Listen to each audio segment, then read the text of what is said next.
Olimpíadas de Tóquio, o nadador Bruno Fratos garantiu medalha de bronze nos 50 metros livres. Uma história de luta e conquista que tem raízes construídas também aqui nas piscinas de Mossoró. A história da medalha de bronze de Bruno Fratos, mais comemorada por sinal do que o ouro olímpico, se confunde com as águas das raias moçoroenses. Isso porque aqui, ainda na década de 2000, ele deu as suas primeiras braçadas, rumo a uma história que ele mesmo construiu. Começou tudo quando eles vieram de Macaé, do Rio de Janeiro, para cá, eles procuraram um canto para treinar. Então aqui tem poucas piscinas de 25 metros.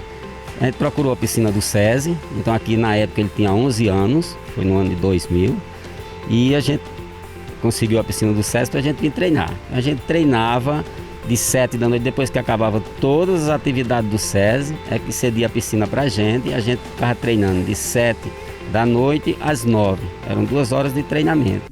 Logo cedo, um perfil único. Detalhista, separava seu próprio material e na piscina pedia passagem. O Bruno, toda a vida, ele foi muito disciplinado, muito focado nos treinos.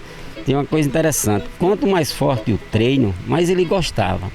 E ele, às vezes, vinha uma criança conversar com ele, alguma coisa, ele não queria conversar com ninguém. Ele começava os treinos, ele sempre trazia o próprio material dele. Ele já tinha com ele uma prancha, um pé de pato, o óculos, a touca, tudo era dele. História que o atleta lembra e bem, das disputas do Gernes, da vinda para Mossoró com a família, até a sua preparação para a glória olímpica.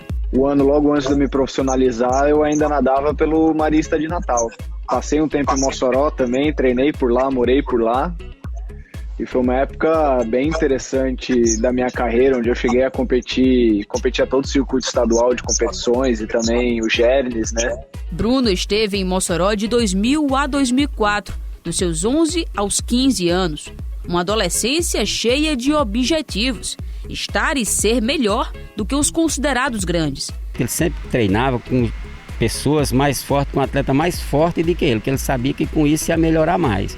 E lá ele pegava, era uma dificuldade que a gente tinha aqui, porque aqui a gente não tinha com quem ele treinar, competir, uma pessoa mais forte. Pra você ter uma ideia, uma vez eu fui fazer um treino com ele de 100 metros e era 4. Eu botei 2 meninos de um lado e 2 de outro para ele competir, que fazia um revezamento. Então ele vinha competindo com um, quando chegava aquele que ele já ganhou, saltava o outro, ele ia competindo com o outro saltava, e assim ele tinha que treinar com 4 porque não tinha um forte para treinar com ele. No meio dessa história campeã, muitas dúvidas e incertezas. Bom, para os outros, né?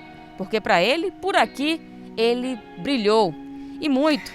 E não obstante, agora, amigos da época concordam e entendem o porquê logo cedo ele falava que iria ser um campeão. Lembro bem de ver o Bruno sempre lá treinando à noite, mais ou menos o horário que eu treinava, e no final do dia eu, Bruno e outras pessoas ficávamos sempre conversando na calçada, lá de fora da academia, e ele falava sobre, né, as competições nacionais, etc., as coisas que ele participava, as competições que ele ganhava, isso quando ele ainda era muito jovenzinho, muito pequenininho.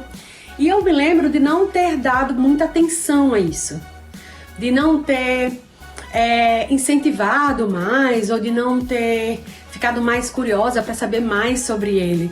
E hoje, eu olhando atrás, assim, eu revendo esse filme, ficou uma lição muito forte para mim, de que a gente precisa incentivar mais as pessoas a irem alcançar o que elas quiserem alcançar. Nas Olimpíadas, ele bateu na trave por 2 edições seguidas. Foi 4º lugar em Londres, ficou atrás de César Cielo.